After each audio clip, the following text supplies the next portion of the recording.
Amém, amém. Glória a Deus. Boa noite, igreja.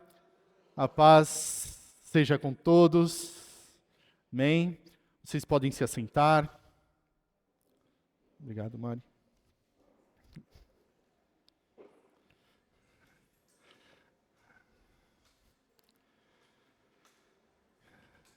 Que oportunidade poder estar aqui numa quinta noite, num culto destinado à oração.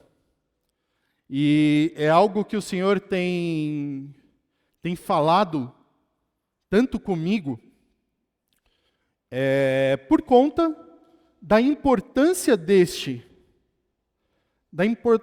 desta prática. Nós vivemos um tempo onde nós temos o nosso tempo com Deus, o nosso individual com o Senhor, e é gostoso, é maravilhoso, ele tem que ser praticado, porque isso nos fortalece, isso nos prepara. Mas nós precisamos entender que quando nós estamos reunidos como igreja, e uma igreja orando, nada pode parar. E o Senhor tem falado muito comigo a respeito disso por conta do que nós podemos viver como igreja, uma igreja que ora. Aqui nós temos um tempo talvez reduzido para tratarmos um tema tão extenso. Mas aqui o Senhor vai nos dar o alerta. Ele vai nos chamar a orarmos juntos como igreja.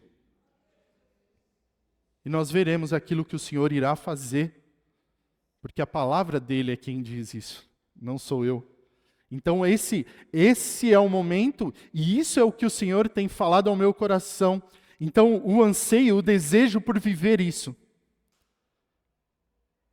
E eu quero compartilhar com vocês, vocês podem abrir, por favor, lá em Tiago,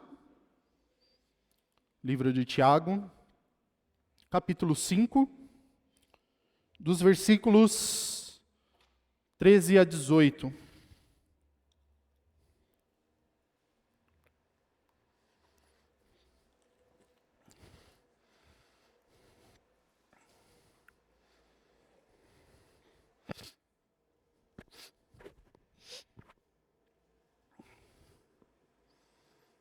Amém?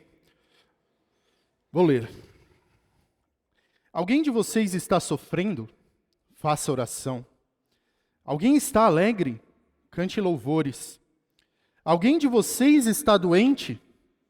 Chame os presbíteros da igreja e estes façam oração sobre ele, ungindo-o com óleo em nome do Senhor. E a oração da fé salvará o enfermo. E o Senhor o levantará. E se houver cometido pecados, estes lhe serão perdoados. Portanto, confessem seus pecados uns aos outros e orem uns pelos outros, para que vocês sejam curados. Muito pode, por sua eficácia, a súplica do justo. Elias era homem semelhante a nós, sujeito aos mesmos sentimentos, e orou com fervor para que não chovesse sobre a terra. E por 3 anos e 6 meses não choveu. Depois orou de novo, e então o céu deu chuva, e a terra produziu seus frutos. Esse texto, ele fala da oração, e aqui nós não vamos ter tempo para entrar muito a fundo, mas o que eu quero trazer é a parte onde Tiago cita o profeta Elias. O profeta Elias era homem como eu e como vocês. Ele diz que ele era sujeito aos mesmos sentimentos que nós. Tristeza, alegria, medo. Inclusive, quando vemos a história de Elias, nós vemos que um homem que faz parar de chover, através da oração, um homem que ora e volta a chover, ele se esconde de medo. Mas esse não é o tema de hoje. Então aqui mostra que Elias orou e os céus cessaram chuva durante 3 anos e meio. E novamente ele orou depois de 3 anos e meio e voltou a chover. E aí diz que a terra voltou a produzir. Então nós vemos que a oração de Elias, ela é poderosa. Sim ou não? Não, meus amigos. Não, meus amados.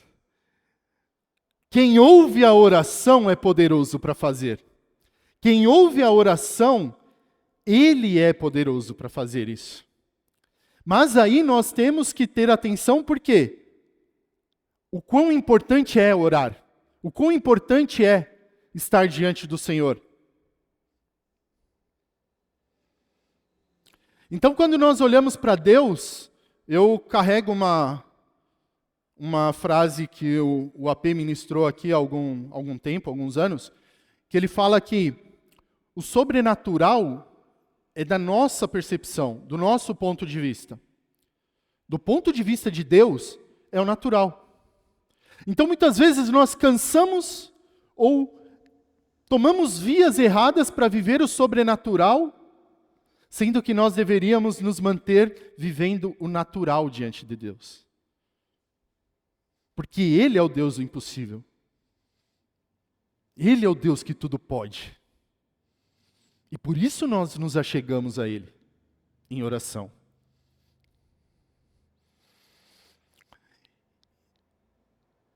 E aqui, eu quero colocar o contexto da oração, sendo que o nosso próprio Senhor praticou a oração e nos ensinou. De forma bem sucinta, lá em Lucas 6, 12 a 16, está escrito que Jesus se retirou, subiu ao monte para orar, e quando ele voltou, ele tomou uma decisão importante. Escolheu os 12 apóstolos. Isso nos mostra o quê? Temos decisões a tomar? Para onde nós temos que ir? O que nós devemos fazer? Se o próprio Jesus fez, foi ao Pai, quem somos nós para não ir? E lá em João, no livro de João, no capítulo 17, dos versículos 1 a 26, não vai dar tempo da gente, nós lermos aqui, mas você, quando chegar na sua casa, tire um tempo e leia esse trecho. É uma oração de Jesus, que Jesus faz ao Pai por nós. Quando eu li essa oração, já passei algumas vezes, já li, João algumas vezes, mas depois de um tempo, quando eu passei por essa oração, confesso que os olhos ficaram marejados, porque é lindo. É lindo. E saber que Deus está por nós, através da oração do seu Filho, há mais de 2000 anos atrás. Ele previa, Ele sabia que nós estaríamos aqui. E o Senhor falando sobre esse ponto de oração, essa questão de oração para nós, como igreja, no ano passado eu conferi, acabei assistindo a conferência de Jesus Cope, onde o reverendo Hernandes Dias Lopes ministrou. Indico, quem puder, quem não ouviu, ouça, é maravilhosa. Mas eu quero trazer aqui uma parte em que este homem ele foi impactado na Coreia. Ele esteve na Coreia com alguns pastores e ele relata ali tudo aquilo que ele viu o Senhor fazendo. Igrejas com mais de 5, 10, 15, 20 mil, 700 mil membros. Igrejas que nasciam mas ele conversou com vários dos líderes, pastores, e ele perguntava: qual é? O que vocês praticam? E todos, ele falou que foi unânime, todos falaram a prática da oração. Nenhuma igreja abre ou é sustentada sem oração. E isso impactou ele, que ele foi em uma das igrejas, por volta de 80 mil membros, e os cultos de oração são 4 por dia. Às 4 da manhã, das 4 às 5, das 5 às 6, das 6 às 7, das 7 às 8. Ele falou que ele foi na das 5 da manhã. Ele falou que era muita gente, num frio, na rua, correndo, andando com a sua Bíblia para chegar até a igreja, e a igreja preparada para receber, para esse momento de culto. O quão importante o quão importante eles tratam. E aí nós podemos ver o avivamento que acontece naquele país. Quando ele cita, ele fala que quando começou aquele culto de oração, ele sentiu seu coração incendiado. Eu estou falando de Hernandes Dias Lopes. Sentiu seu coração incendiado. Ele falou que ele sentia que o céu havia se fendido, se aberto, e a presença de Deus desceu ali naquele lugar. 5 horas da manhã. Uma igreja reunida.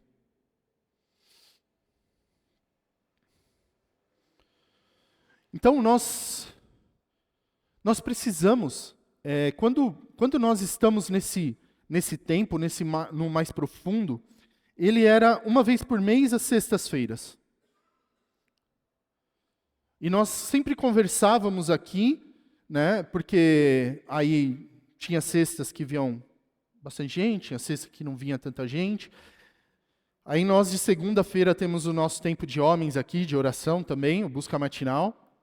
E nós falávamos o quanto é importante nós termos esse tempo em oração em unidade, como igreja. E glória a Deus, o Senhor deu a direção e hoje nós temos os cultos de quinta, culto de oração. Culto aonde nós temos que ansiar pelo mover o poder do Senhor.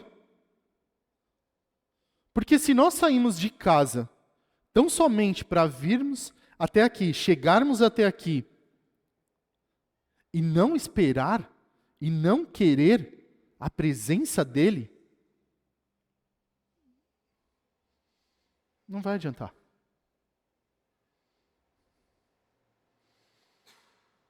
Então nós entendemos que, como igreja, nós precisamos orar em unidade.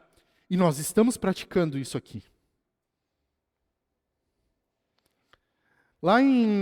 Abram comigo, por favor, em 2 Crônicas.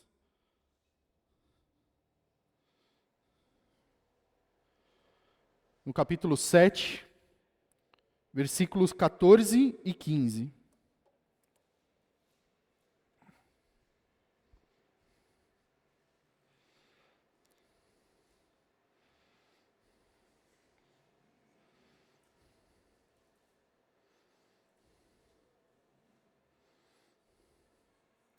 Amém?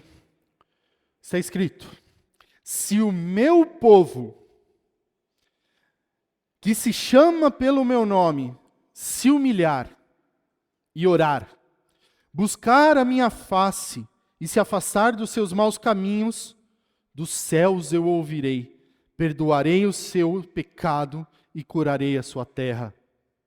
De hoje em diante os meus olhos estarão abertos e os meus ouvidos atentos à oração feita neste lugar. Amém? Vamos receber essa palavra, por quê? Porque é o Senhor falando, e Ele está falando para um povo dEle. Ele está falando, se o meu povo, que se chama pelo meu nome, nós, o povo de Deus, as condições são se humilhar, orar, buscar a face dEle e se afastar dos maus caminhos. Meus irmãos, não vai adiantar nós virmos para um culto de oração e não termos as nossas vidas alinhadas à vida com o Senhor. Isso eu estou falando tanto no individual, quanto na unidade, como igreja. Não é fácil. Não é fácil a gente permanecer. Mas nós precisamos. Porque sem santidade, a palavra de Deus diz que sem santidade nós não veremos a face do Senhor. E aqui ele está falando para buscar a face dele. Não faz sentido.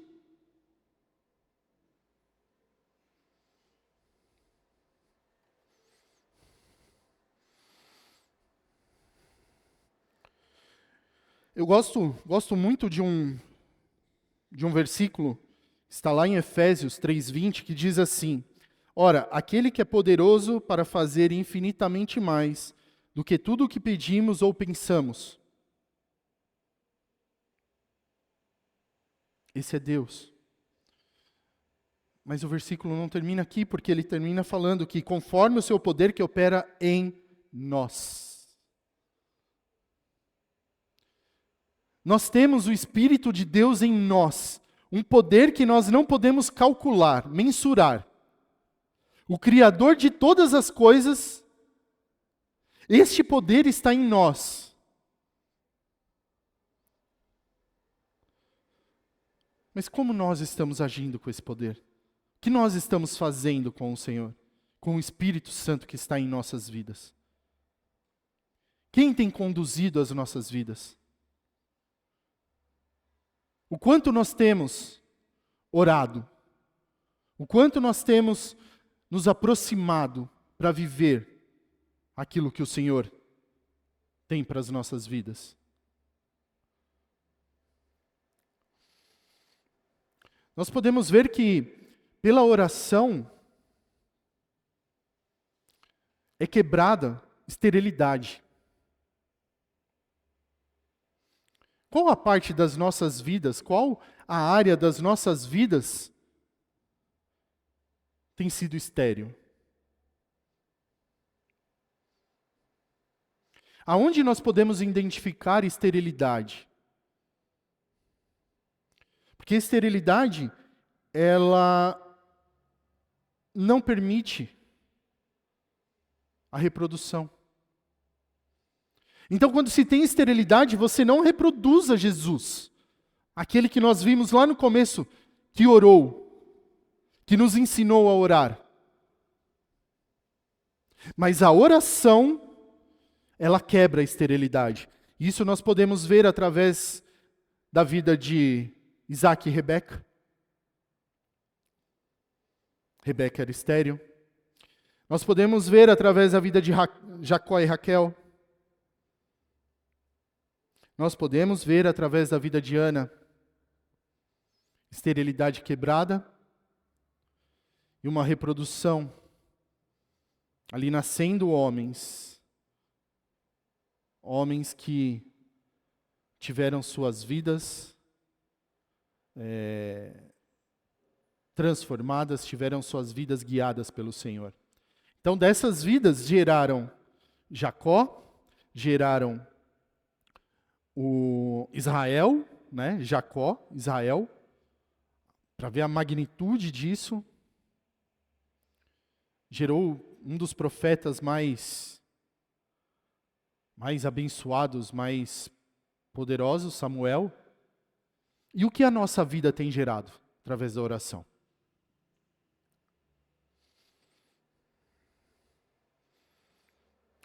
Nós, dentro de um culto de oração, muitas vezes eu paro, ouço, né, algumas pessoas falando sobre vigílias, que se aconteciam em um culto de oração.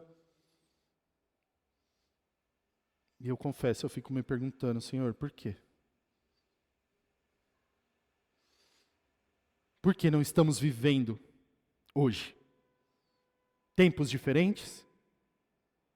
Mas o Senhor é o mesmo. Distrações?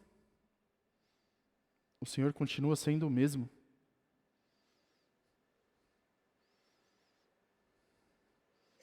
Então, assim como não existe uma oração poderosa, também não existe uma oração fraca.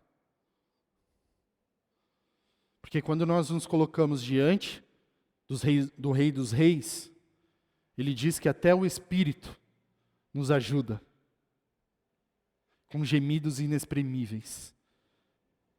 Muitas vezes eu não sei o que orar, mas, Senhor, eu preciso estar diante do Senhor.